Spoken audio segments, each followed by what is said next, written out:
Good evening, world. I would like to welcome all you cinephiles and cocktail enthusiasts to a special episode of A24 On The Rocks. Tonight, we welcome friend of the show and master mixologist Brandon Johnston of the Martini Shot to sit down with us and talk all things craft cocktails and A24. At the Martini Shot, they combine a love for film and mixology by both talking about movies and creating drinks inspired by them. We are thrilled at the opportunity to speak with Brandon about his love of movies, cocktails, and of course, our mutual love interest, A24.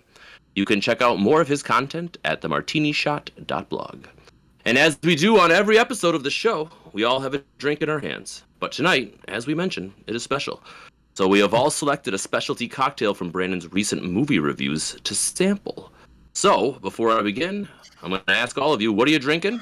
And what movies are they inspired by? Eric, why don't you start us out? So I am sick, and so I'm drinking what's called the Phantom Thread. It's just Pedialyte in a snifter glass because my wife poisoned me, and I'm trying to get better. Up next, we got Kelly, my wife. Oh, it's me, the accused. But I'm drinking the Forbidden Fruit, inspired by Men, more recent A24 film that the first watch in theaters had one reaction, but as I've sat on it, I've appreciated it more. What's in that cocktail, Kelly? We've got Applejack Brandy and apple cider, Angostura bitters, ginger beer, and a cream liquor that I can't remember the name of at the moment. I had to do a bit of... Thank you. But it's absolutely delicious. It is how you describe on your YouTube video where you say it's both refreshing and warming at the same time. It's very good. Excellent. Cole, what are you drinking tonight? Tonight I am drinking turpentine and honey, inspired by The Lighthouse, one of my favorite A24 films, and truly a delicious cocktail. I'm traveling right now for work, so it's in a Holiday Inn Express coffee cup. But man, oh man, is this thing good! I actually use some Highland Park Viking Honor Scotch in it, and it gives it that nice smoky bite, as if you might be actually drinking turpentine. It could be poisoning yourself, but that milk and honey really, really smooths it out. And I love this cocktail. I'm definitely gonna keep drinking this bad boy. Fantastic. All right, Blaze, what do you got over there, buddy? Yo, what up? It's Blaze Fitzgerald Ryan the first, and tonight I am not drinking something that is A24 because something caught my eye. The greatest movie of all time, you might say.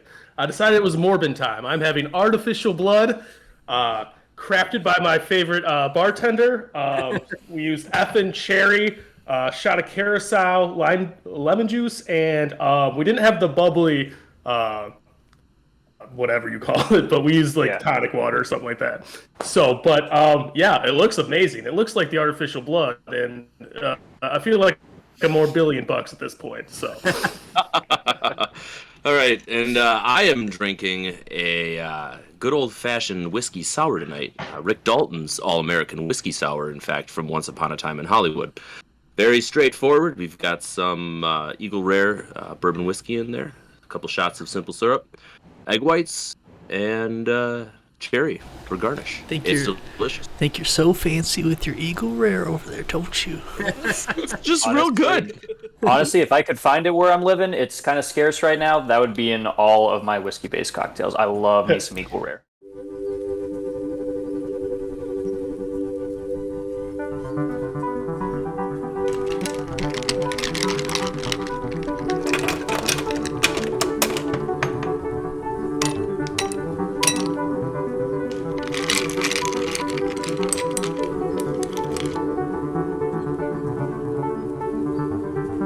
A24 On The Rocks.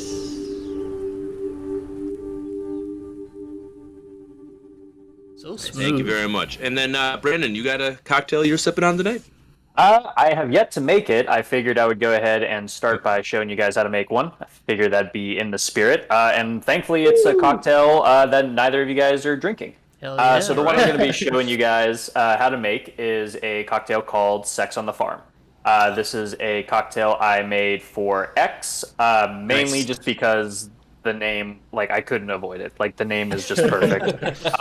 But basically what I tried to do is take the original recipe of the Sex on the Beach and give it a bit more of a southern spin. So I've swapped out the vodka for whiskey, and I have swapped out the cranberry juice for some lemonade. It makes it really light and refreshing.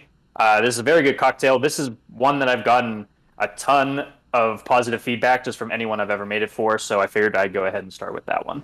Oh yeah, Fantastic. So I'm going to try to do this as cleanly as possible. I didn't get to shoot at my bar set like I was intending to, so I'm just at my kitchen counter, so I'm going to make it work. Gotcha. But yeah, we're going to go ahead and start with 2 ounces of whiskey. I am going to be using this Buffalo Trace. That poor timing, I put it in the decanter, makes it a little bit harder to pour, but it looks classy. It does. It does. Just remember to drink it within a week, because sometimes the lead lining of these decanters can ruin the whiskey, is what I found. Oh, That's a good tip. Yeah. Next, we're going to do some peach brandy. Typically, Sex on the Beaches call for a peach schnapps. However, I like the peach brandy a little bit better just because it gives it a little bit of a darker, heavier texture, makes it a little bit more creamy, almost dessert-like in that matter. You don't need much, just about half an ounce. There you go. All right. And then next, we are going to be doing half an ounce of a bit of a missing ingredient when it comes to the Sex on the Beaches creme de cassis, which is in that forbidden fruit cocktail, is in the original recipe for the Sex on the Beach, but if you order it at most restaurants, you're probably not going to find it in there. Most people will usually just use grenadine, and I don't really think that's a good enough substitute. Creme de cassis, if you don't know, is a aperitif. It's great for drinking after dinner. It's almost kind of desserty, almost kind of a blackberry, black cherry type flavor. And it works really well in this cocktail. So I'm going to go ahead and do half an ounce. All right. And then to make up the body, we are going to go ahead and throw in our juices. First, we are going to start with 1.5 ounces or 1 shot of orange juice. Oh, so we can't see. You're pouring this all into a shaker right now, right? It's actually all in my lap, and I'm going to try to figure out. I'm going to go from there. We're gonna squeegee it out. Yeah, I do have a shaker down here. Thankfully. Yeah, I gotcha. So yeah, we got the orange juice, and now we are also going to do the same measurement size for the lemonade. Feel that? There we go.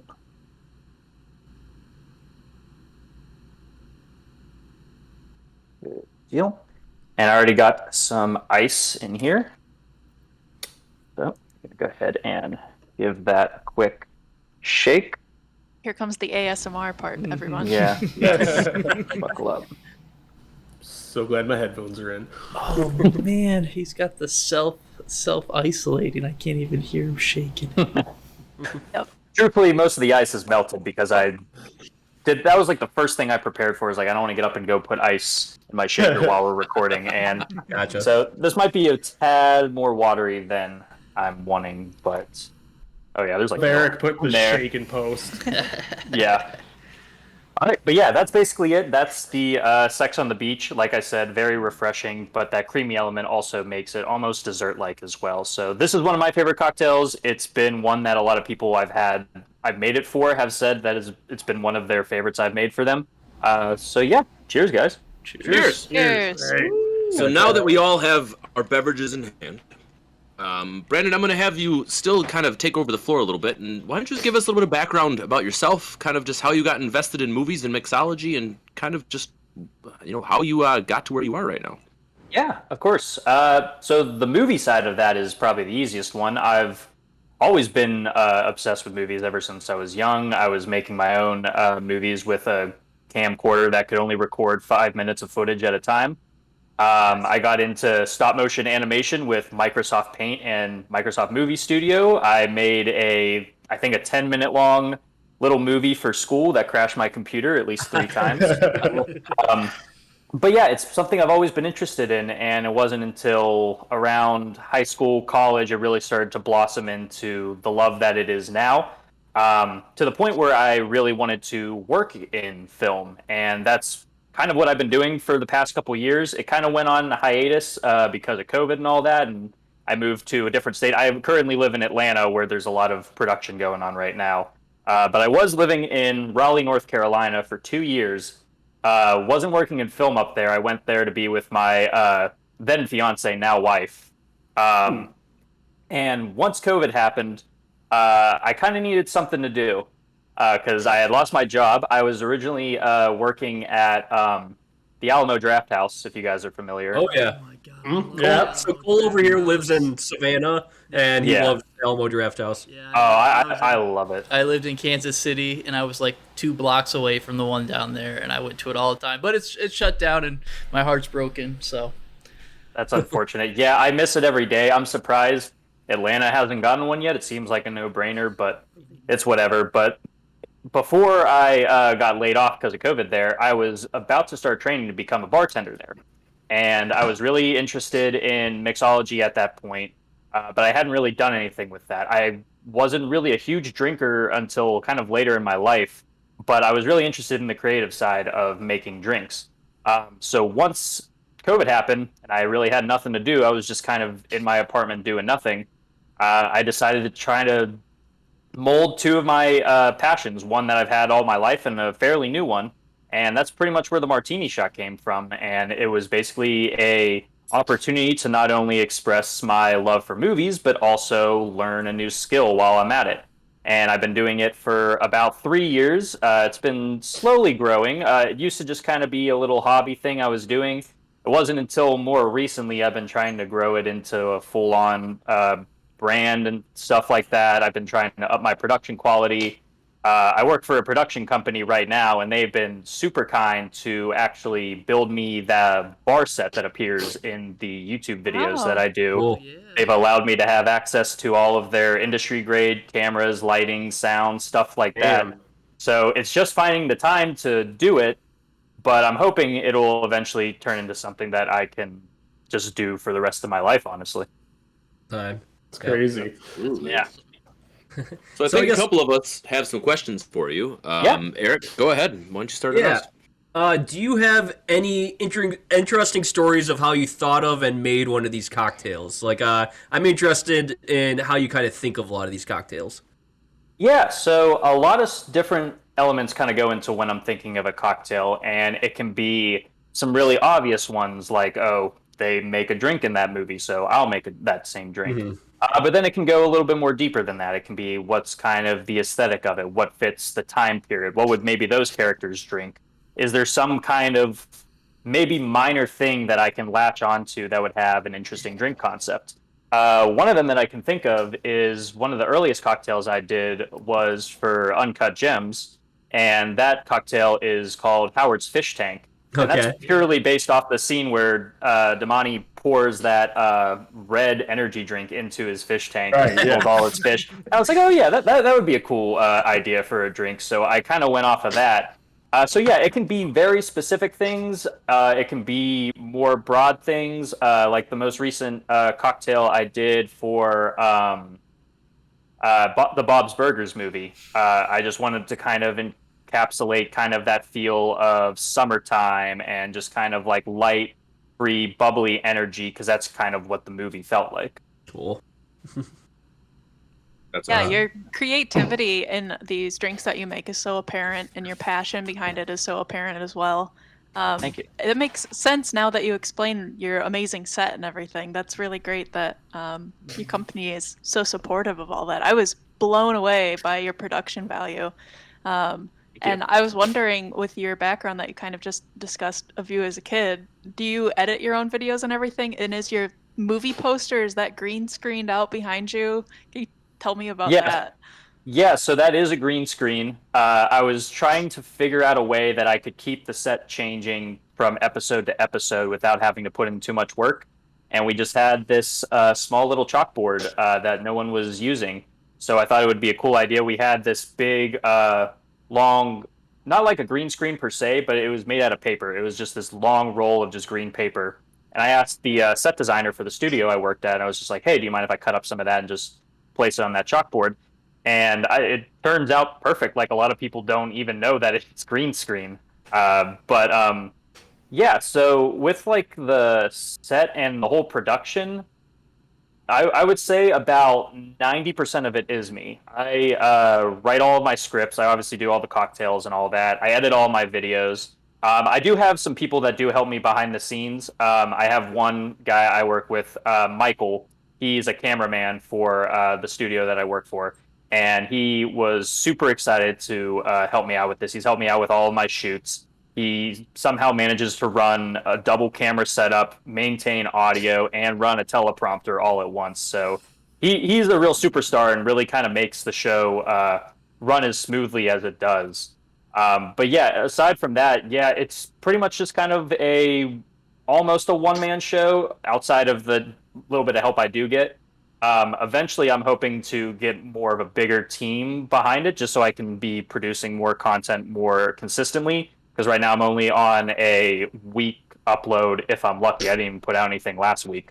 So it really just kind of depends, but I am hoping to expand it at some point. Cole, Shout you out got a Michael. question? Yeah. Yeah, I was curious as to diving into the movie side of things. What are like your, it's always hard to pick your favorite movie, but what are some of your like top tier films?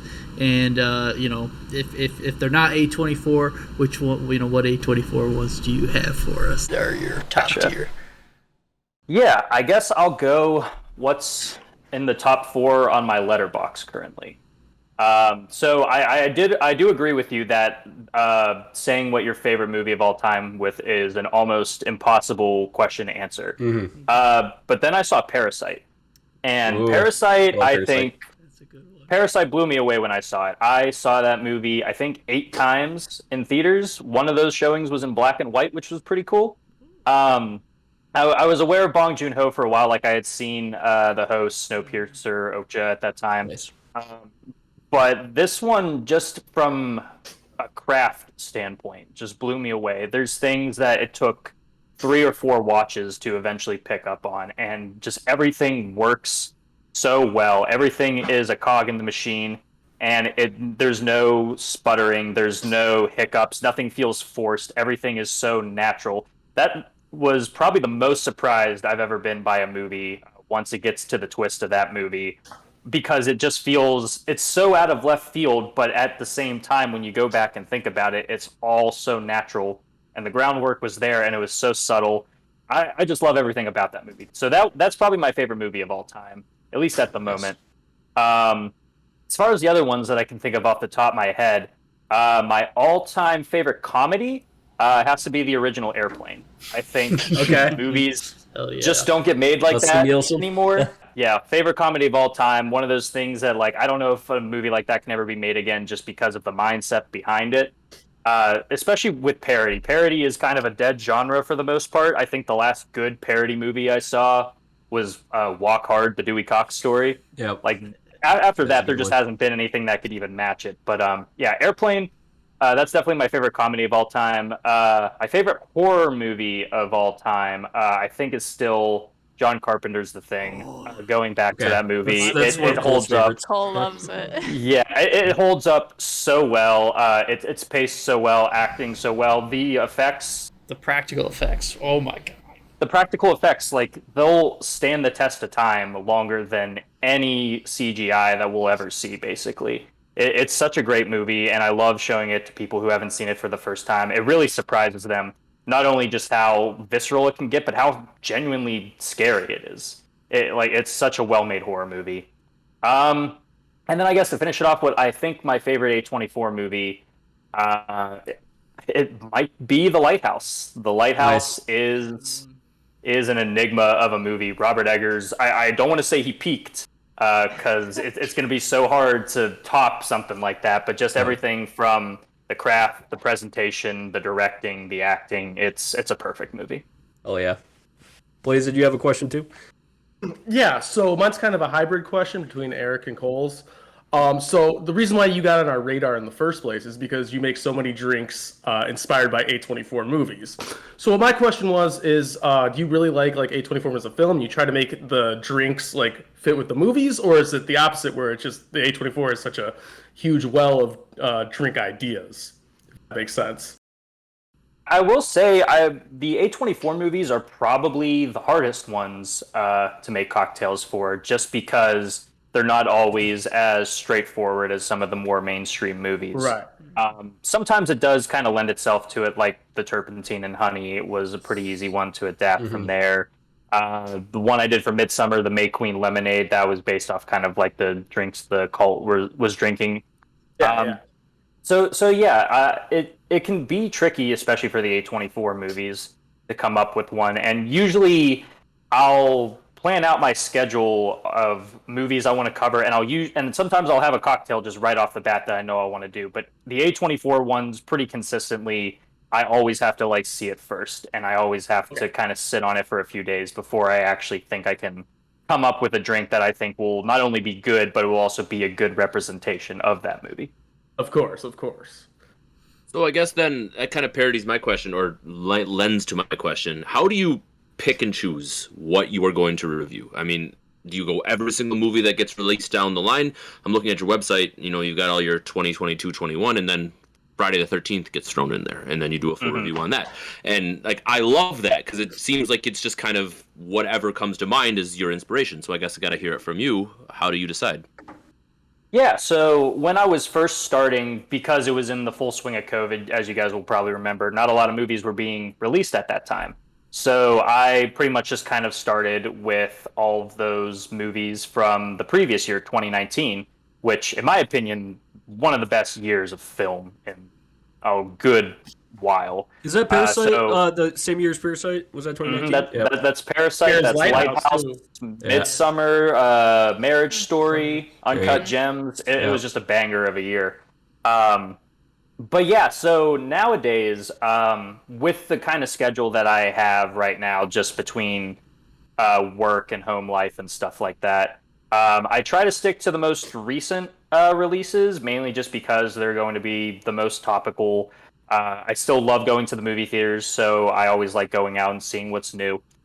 So that's usually what I'll cover. Around the holidays, I do try to lean into some more festive movies. So around Halloween, I'll do some more scary movies. Around Christmas, I'll try to do some holiday movies, and then sprinkle some odd ones in every now and then. Because there are some stretches that will come where a movie or a couple movies will be out in theaters, and I will truthfully have no idea what to do drink-wise for them. So it doesn't hurt to kind of pull from some of those older movies, especially because I do have a lot in my back catalog that I've been wanting to do cocktails for, but it's just kind of waiting for the opportune time to kind of pull those out. I guess I have a question. What are your thoughts on Spring Breakers? Because it's a very divisive topic on here. All right. Spring Breakers. Truthfully, I saw it before I think I could fully appreciate it. And when I say appreciate, I don't want to give it too much credit. Because I do think it's a movie that, as kind of a dumb college kid, you might just kind of write off. And when you're an adult and you go back into it, you've seen a couple movies, you kind of get more used to not only just filmmaking in general, but the A24 style. You kind of pick up on what they look for when they're trying to produce or distribute a movie. But as far as Spring Breakers go, I think it gets a lot of unnecessary hate. I won't necessarily say that makes it a good movie, but I will say that it definitely gets a lot of flack from people who, and not to sound like some pseudo-intellectual, I just don't think they get it. Yeah. Hear that, Kelly? That's fair. I'll take that. I will take that to my grave. I am Blaze is the one guy who really likes Spring Breakers on here. I'm the only one that likes it. They all just dog shit on it whenever they get the opportunity to hurt my feelings. So I do appreciate that. Favorite lines is that we just don't get it. So Yeah, just don't get it. That's very funny. I will say I'm due for a rewatch on it for sure, so my opinion will probably change. But at least from the last time I saw it, it's definitely not as bad as people make it out to be. Do you have a review on your website for Spring Breakers? I do not. That was before I was starting to do it, so maybe I'll come back to it. I think we're kind of getting the spiritual successor in Bodies, Bodies, Bodies pretty soon. So, Ooh, yeah, I'm excited for that one. so I do have a cocktail planned out for that, so that'll be fun. Cool. Right. I guess, do you guys all want to give him one film that you might want to see him review / make a cocktail for? Now, you don't have to, make him, but like maybe we can just name a couple of our favorite films here, and he can get some ideas. Could you do a variation on a White Russian that isn't just straight up vodka and Kahlua and do a Lebowski review? I mean, everyone loves the movie. I don't know what you get out of it, but like that's the first thing that comes to my mind is Big Lebowski and White Russians. For sure, yeah. A lot of people don't like White Russians, and truthfully, it's a drink that I didn't think I was going to like, just because vodka is kind of on the lower tier of liquors that I like, and just the fact that it's kind of mixed with like cream and stuff, it doesn't seem like it'd be something good. It's okay, but there are variations out there that people have done. There's one of my biggest inspirations on YouTube is a guy named Greg. He has a channel called How to Drink. And I think he did a whole episode of reinventing the White Russian, specifically with keeping the Big Lebowski in mind. So I definitely think it's possible. I've been meaning to toy around with some more White Russian modifications, so I might come back to that. Fantastic. Now, as a lover of the thing, I didn't see it on your list, but have you thought about reviewing it and possibly doing a cocktail? I would definitely love to review it just because I would just want to gush about it so much. That one would be a tricky one. I've been trying to think if, yeah, I have thought about it.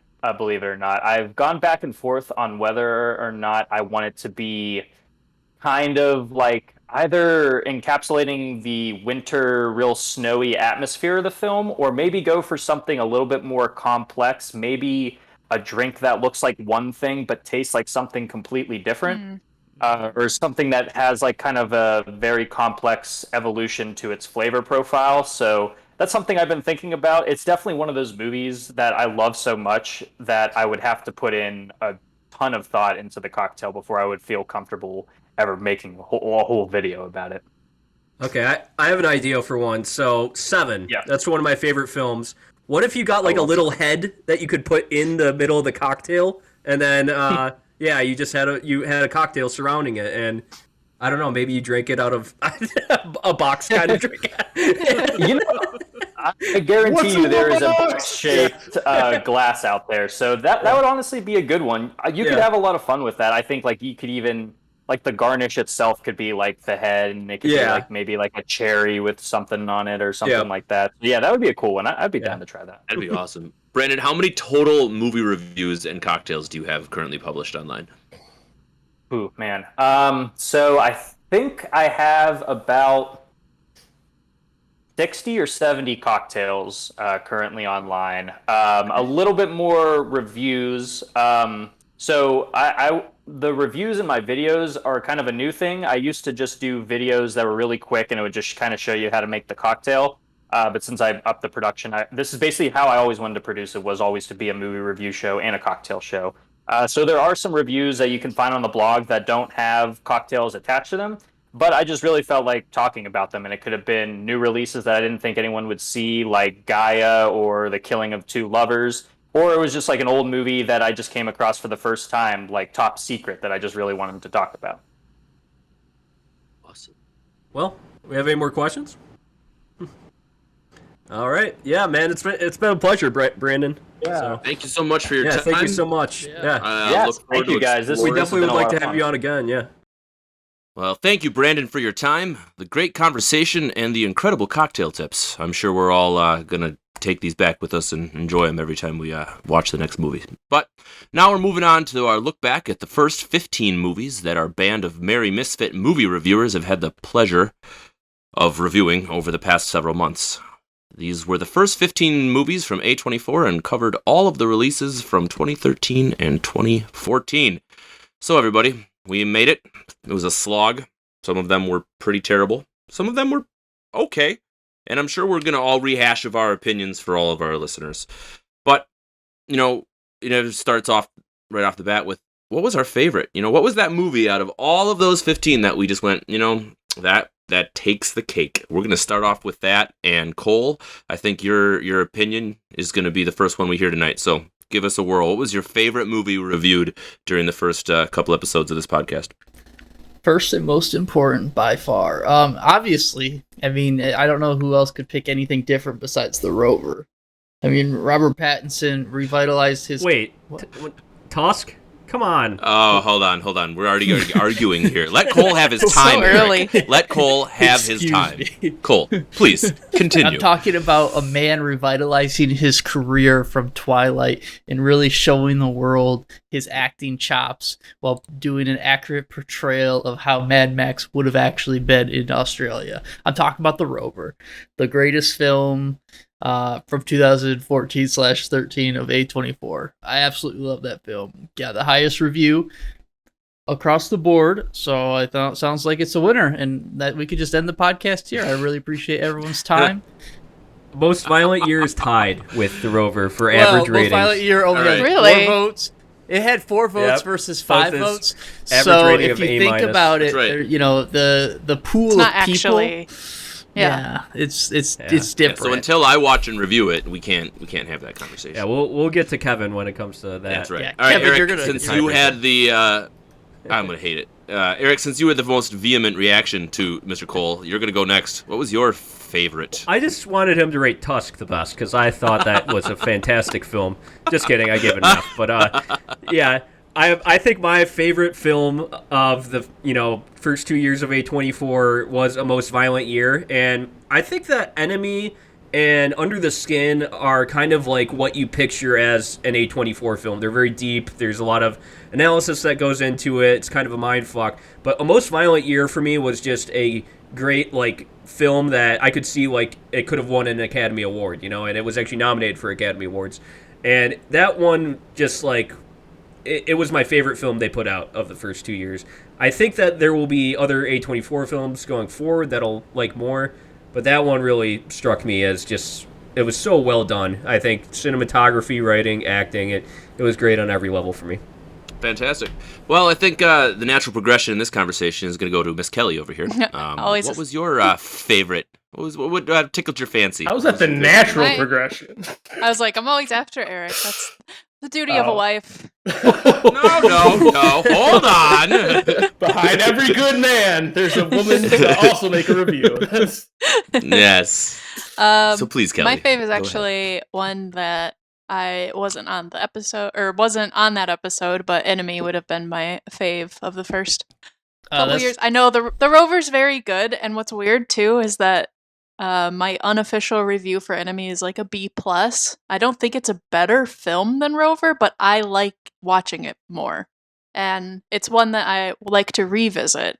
That's one that I had seen before, loved it just as much on the second one, and I think I would keep watching it over and over, which to me makes it like a really good film because it's something that I'll always come back to and find a new form of entertainment out of it. Yeah, and our listeners want to hear that out of us, right? The ones that we want to come back to, the ones that we really took something away from, not just, the visual value, but the whole piece, the whole package. And I think that's a really great comment. All right, Blaze, what do you got, buddy? Spring? No, I'm just kidding. Spring Gotcha.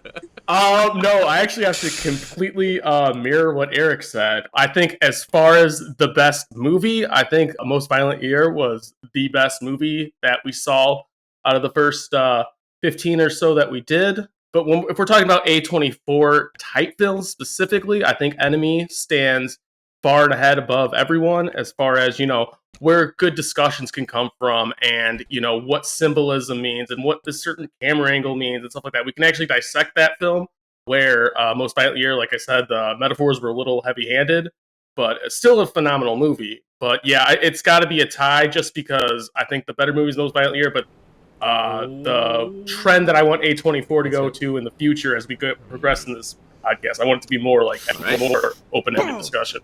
Well, I'm going to jump in then. I'm going to join Camp Cole on this one. I think that The Rover was my favorite movie that we watched from a visual standpoint, from the acting standpoint, from a writing standpoint. I think in general, I really appreciated how unique and different it was. And I can't wait to go back and watch it again because it just really was that gritty, dark, awesome feeling. And Robert Pattinson, again, the Twilight Redemption line, yeah, it might have been a throwaway line, but that really actually for me is a big deal because he was so pigeonholed into being this teen heartthrob that was only going to be this for the rest of his life, and now he's done some great roles since then. So for me, The Rover is my highest rated one and the favorite one that we reviewed. All right. 2 votes for the Rover, 2 votes for A Most Violent Year, and 1 for Enemy. Good. Always got to be different. Good grouping there. Yeah, but if you think about it... Oh, wait, Kevin, you haven't seen A Most Violent Year yet, right? You're right. okay. Exactly. Also, I have not. Hey, so out for this that one. could change. We need a This tiebreaker. could Kelly change. said that she would give, the ranking for Rover. She gave it high. She gave it an A. So, I mean, come on, it's the highest. It's the best. All right, moving on. For every great film, there is an equally but doubly horrible film that we have reviewed, and there has been a lot of them. So it's going to be hard for us to pick our least favorite, I think, especially for Eric, Mr. F-Bomb over there, who just dropped him like his job. Mr. Fuck this film. Pretty much. Because of that fact, I'm going to start with Blaze, because I felt bad. So, Blaze, you're going to start this time. What is your least favorite film that we reviewed, and why? Oh boy, there were a lot of stinkers. There's at least 5 or 6 that come off the top of my head. But I have to say, going back, looking at all the movies that we did, Laggies, there was just nothing to it. It was literally a super long movie, super unfunny, super awkward, super creepy. And that is a movie that I hope gets thrown to the pits of hell and never gets shown again. That's about it. I don't want to talk about it. I don't want to think about it. Next. All right. Kelly, you're up next. What movie just was your I'm done? The one I I'm done gave with you. the F to. Be gone. Spring Breakers. Spring Breakers. All right, I want you to describe in detail why this movie You is think a that's dumpster worse fire. than Laggy's Tusk and Yeah. Revenge of the Green Yeah, Dragons? Really? Let her go. I need literally to hear don't. this. I don't have Go, the Kelly. fire in my heart because I'm so far removed from my watch, and every single day of my life gets me further away from that experience. So everything in my life is going uphill from there. That was maybe the lowest point. Wow. And that's how everyone involved with that film should feel, and that's how I won't go any further than that, but you can probably assume where I was going with that. But it just doesn't need to exist. Poor, stupid idea, stupid movie, and I don't know, do drugs instead. I don't understand how you could think that a movie where James Franco improvs giving a pistol a blowjob is the worst movie possible. It's because it's not even the idea of it could be really fun, but the way it's executed, it's not even. It's just awful. I don't even want to. I know it's a podcast. I'm supposed to be able to describe it with my words, but I just want to draw pictures of. I don't even know. Everything is what I hate about it, but like I said, it's not fresh for me. I think if you re-listen to that episode, I think I have a more long and a more appropriate rant because it was fresh. But I'll never ever watch it again, and that's that. I think So during it, no, all right, hold on, Eric, hold on. I will let you have this moment, but I do feel like all of us need to talk about Spring Breakers momentarily. A, because it's a polarizing film in this group, and it will always be for this entire review, so we need to all have an opinion on it. And B, because I really want to hear Blaze defend it. So I hated the movie mostly because it was a trash fest of bad acting, terrible cinematography, and over-the-top ridiculousness. And that's all I'll say on that. Terrible Eric? cinematography. I just wanted You to heard it. add on to what Kelly was saying. She had the most visceral. We watch all these films together. She definitely had the most visceral reaction after watching that film from any of the films we watched. That was the one I could tell she was seething angry after she watched it. And there wasn't many other films where she was that angry after she saw it. I'm a very sensitive type person, so when I see things that make me that angry, it's very obvious to those around me. I wear my heart on my sleeve. You're not wearing sleeves. Fair. All right, Cole. Jump on this bandwagon before Blaze is digging himself out. I mean, I don't think Spring Breakers was as bad as Kelly and Eric said. Granted, I did give it the same grade as Eric, which I might not have the same feelings, but I mean, I didn't think it was a great film. I don't think people should watch it. I think, given the context of James Franco, and then also I can't remember the actress with the sex scene saying that she would never do it again because it was so terrible. Vanessa Hudgens. And all of the implications of everything in that film, I think it, besides that one weird music video scene, it was not very good and super unrealistic. And the ending just kind of pissed me off. I was waiting for them to get their comeuppance or whatever, and it just never happens. And half the girls just leave. So. All right, Blaze, your turn, buddy. Take it away. Spring Breakers. I mean, the vitriol against this movie since day one has just been, really unfair when you look at movies like Charles Swan and Green Dragons and Laggies. I mean, at least there was something to it. I mean, Kevin said bad cinematography. Are you kidding me? That cinematography was like one of the best we've seen so far. All the cool neons and stuff. Kelly made up this bullshit thing about how it was like a 5-minute tweet thought. I remember during the Stand by it. thing. Yeah, I mean, it's just, you guys, we all watch different movies. I think that heist scene, the one-take shot was really fucking amazing and inventive. Movies like Laggies wouldn't even try something like that. I do think that the story does get out of hand at points, but again, I stick to my guns when I say that this movie, you're supposed to take, it is for what it is. You're not supposed to accept that it's reality. You're supposed to accept that it's a hyper dream based on the vapidness that was America, teenage college kids in the day. So if you don't like the allegory, that's fine. If you don't like the scenes, that's fine. But, compared to a lot of other movies that we've listened or reviewed, at least it was trying to do something. And the fact that you're not giving it any credit for that is just beyond me. All right. I think we're looking for a discussion for our viewers to lock into, but I think, Blaze, you defended yourself quite well.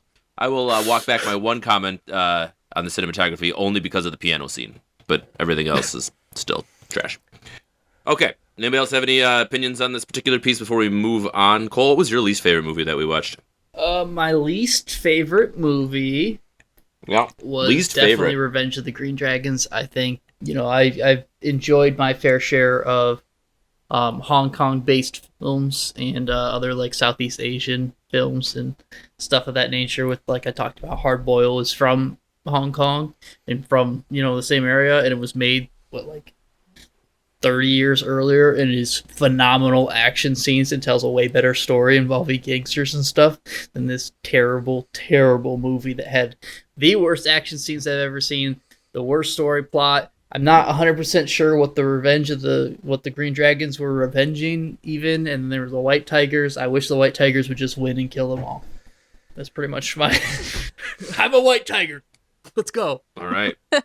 Yeah. I'm going to just jump right on that because that is also my least favorite movie that we watched. That is right there on the bottom, underneath all of the crap, is the Green Dragons. Especially because of the whole Scorsese thing that we talked about, where we clearly pointed out that it only existed because of his success with The Departed and all of the other fun things that go into it. If it was any better of a movie, I would have given it an F+. Oh, maybe I did give it an F+. I don't even remember. Yeah, but I gave it an F+. There we go. Maybe I gave it a D, but I didn't. All right, so now that we've kind of established our bests and our worsts, I didn't say mine. I just Eric, tagged on to I apologize. Kelly. I'm moving past yours. Yeah, well, please enlighten us. Mine was Revenge of the Green Dragons too. I'm not adding much more on here, but it was the sloppiest film of all of them. I rated 3 films an F: Tusk, Laggies, and Revenge of the Green Dragons.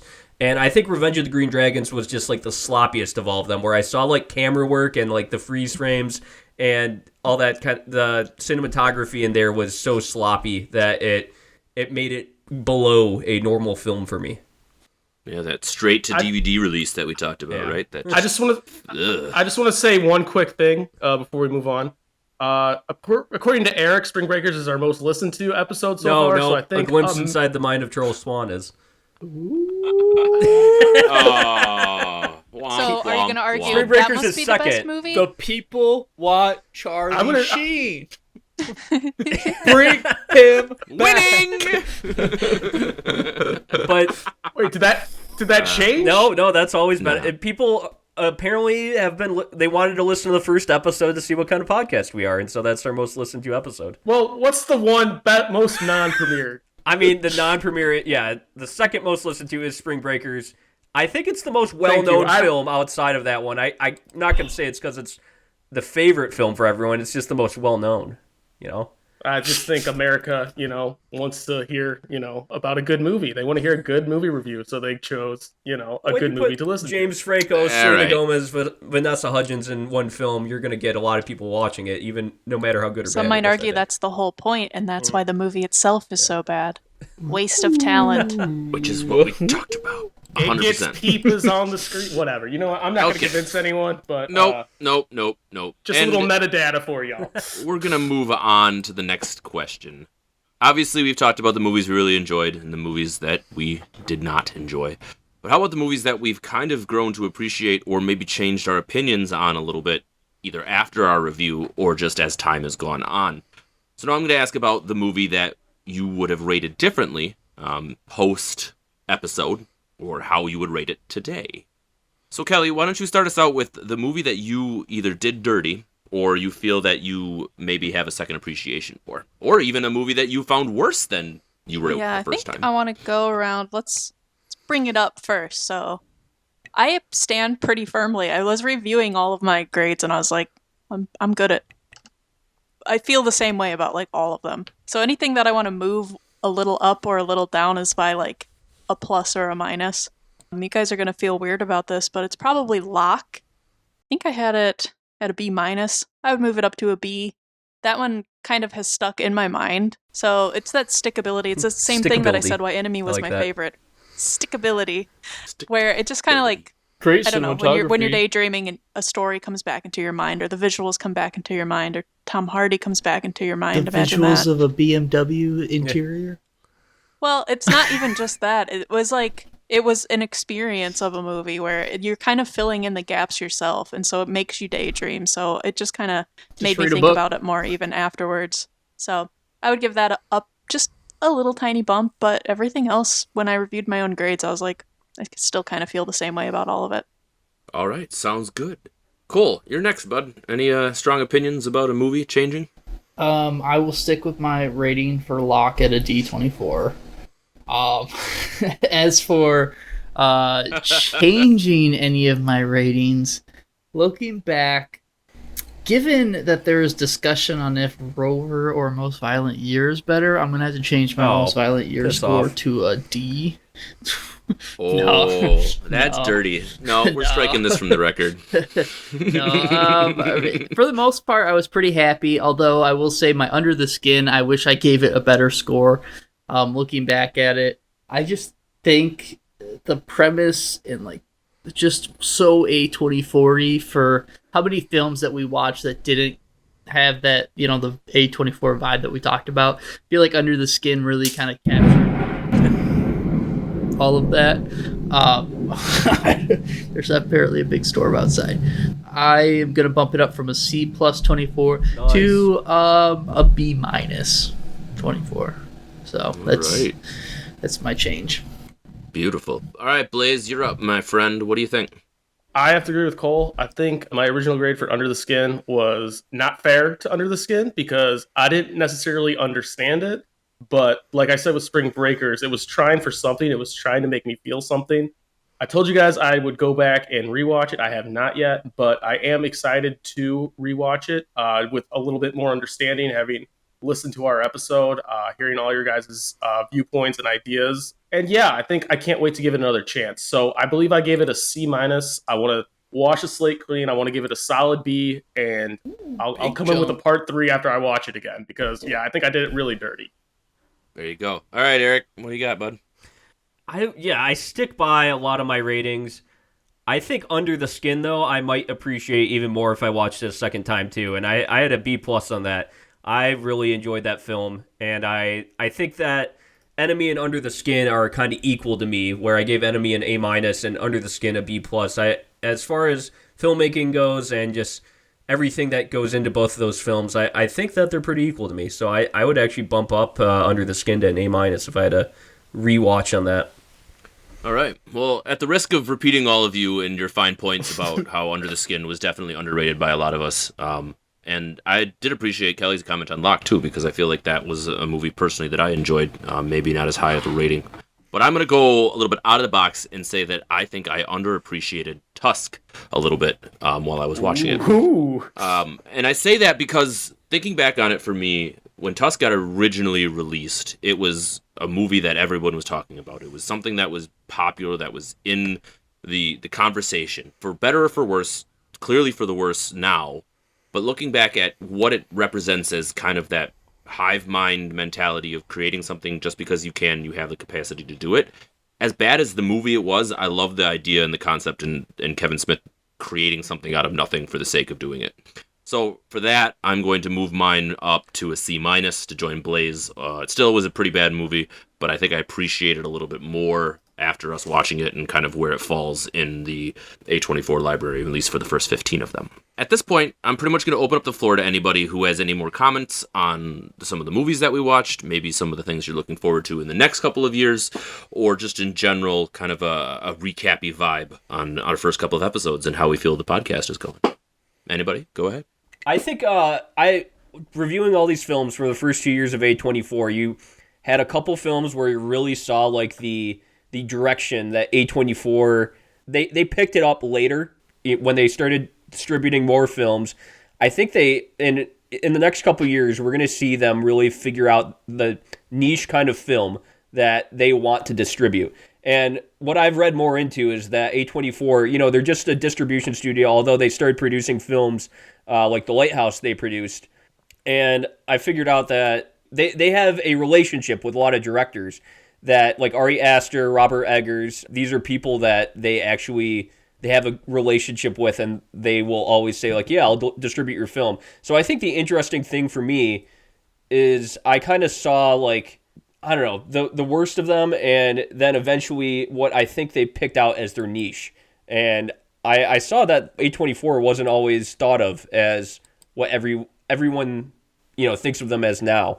And I kind of liked seeing this kind of comeuppance tale for A24 and seeing, what we know of them now and what they were back then.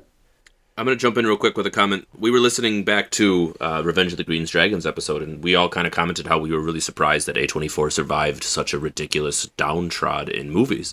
And I do think that comment, Eric, is really relevant, that we get to see kind of A24 at its worst before we get to see A24 at its best. And this is speaking from somebody who's never even seen A24 at its best, knowing full well what is in store for me, because it can't get any worse than some of the films that we already have seen. So I think that's really relevant and a great comment. Anybody else want to throw in anything there? Yeah, it's clear that it took a while to get what we now call A24 vibes. And there's so many movies that we've seen that are lackluster or worse, with so many actors that are very famous now. It really surprised me, like, movie after movie, to see, like, oh, this one's got Ryan Reynolds in it. Oh, this one's got Sam Rockwell in it. Multiple times this happened, so I found that to be an interesting pattern. And a lot of these people are extremely famous and popular now, even when these movies aren't what A24 became. So they both, like, went their separate ways, but they had this little period where they lived together. I found that to be a pattern that seemed to emerge while we watched these films. Excellent. Blaze, did you take anything away from kind of these first 15 films at all? Yeah, I think I took a lot away. I think as one of the more experienced A24 viewers here, I literally thought they started like with The Witch. The Witch was really the first. I've seen other movies, but that was the first time I actually noticed them. So it's actually been very, very eye-opening for me as someone who claims to love A24 so much that I didn't know how much of a dirty past they had, because these first 2 years, some of these movies have been genuinely awful to watch. Some of these movies have been generally wonderful to watch. I would have not known about half of them had we not done this podcast. So I think it's really cool to see a company's growing pains. And as Eric said, they found out what worked, they found out what didn't, and then within the next couple years, if we keep the series going, you're going to see it's going to be hit after hit after hit, and it's going to be like, at least in my opinion, from the movies that I've seen, it's going to be like, oh, can I give this one a B? Can I give this one an A-? Because I know how much of an A+ this film is. So it's crazy to see. There was a fun, crazy first 15 episodes or so. I'm looking really forward to watching the good meat and potatoes of what A24 has become today. That's a great segue for my question to Colt. So we've just been talking about the past 15 movies, but I want to ask you specifically, what are you looking forward to specifically for the next 15 movies?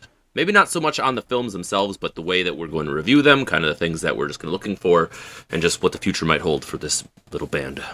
For me, like, the most exciting part about this whole thing is I've been a big A24 fan. Obviously, I love the Rover and Lighthouse and The Witch and whatnot.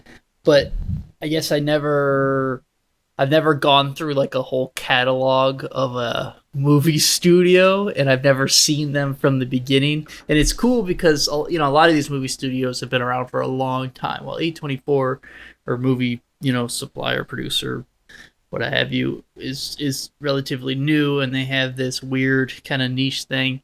I'm just excited to see all these new movies that I have not ever even heard of and watch them with fresh eyes, and, you know, kind of see some of these hidden gems that I never, you know, had seen or got the chance to. And it's also fun to see some of the absolute swing and misses that they dropped the ball out of a studio that I've watched, you know, for the last few years. I watched every single film that they release, and I love them. And then going back and seeing, like, holy shit, they made Revenge of the Green Dragons. But, you know, they also made Most Violent Year, and I had never seen that before, and I probably never would have if we didn't do this podcast. So that's what I'm excited for, is to just keep on trucking and finding these gems and having a good time. Absolutely. And for my little piece, I came into this, you know, talking about my favorite movies being Disney movies and animal movies. And now here I am 15 movies in, and I really feel like I'm starting to get a good appreciation for what you all find wonderful in movies and film. And having these discussions over cocktails with you every week has been a highlight for me. So thank you and cheers. Cheers. Here's to the next 15. Cheers, everyone. And if we don't have anything else, we'll see you in the next episode.